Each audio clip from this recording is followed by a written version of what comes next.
குறிப்பாக இந்த ஆண்டு எப்படிப்பட்ட ஒரு ஆண்டா இருக்கும் அப்படின்னா, கர்த்தரை அண்டிக் கொள்ளுகிறவர்கள், கர்த்தருடைய சத்தத்திற்கு கீழ்ப்படுகிறவர்களை கர்த்தர் சிகரத்திலே வைப்பார்.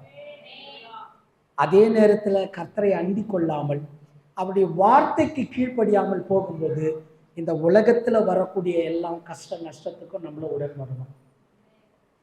ஆல்ரெடி நியாய தீர்ப்பு அங்கங்க பத்திக்கிட்டு எரியுதா இல்லையா? எங்க எரிஞ்சிட்டு இருக்கு சொல்லுங்க. பயங்கரமா நியூஸ் எல்லாம் நியூஸ் பார்க்கறது இல்லையா? அமெரிக்காவே எரிஞ்சுக்கிட்டு இருக்கிறது. கலிபோர்னியா தேசமே என்ன ஆயிடுச்சுங்க, எரிஞ்சுக்கிட்டு இருக்கு. எத்தனை திருச்சபைகள் இருக்கு தெரியுமா? அங்க எத்தனை சபைகள் இருக்கு தெரியுமா? கிட்டத்தட்ட ஒரு 3 பட்டணமே எரிஞ்சிடுச்சு காட்டு தீயினால.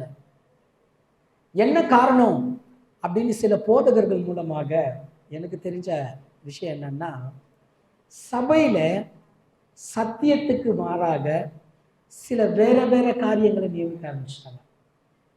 உதாரணத்துக்கு சொல்லணும்னா, இன்னைக்கு வரும்போது நிறைய சபைகளை பார்த்துட்டு வரேன், பொங்கல் கொண்டாடிட்டு இருக்கிறாங்க சபையில.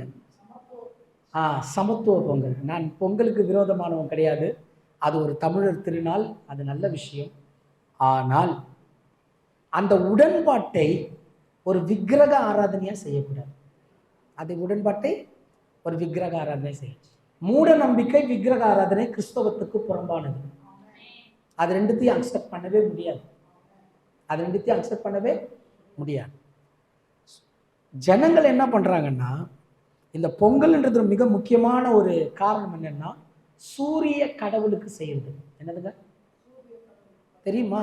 எவ்வளவு பாரம்பரிய இந்துக்கள் வந்திருக்கீங்களா? காலையில இருந்து அந்த பொங்கல் வச்சு யாரை கும்பிடுவாங்க? நீங்க சொல்லுங்க. சிருஷ்டியை கும்பிடணுமா, சிருஷ்டிகரை கும்பிடணுமா? படைத்தவரை நம்ம ஆராதிக்கிறோம், படைப்பை நம்ம ஆராதிக்க கூடாது.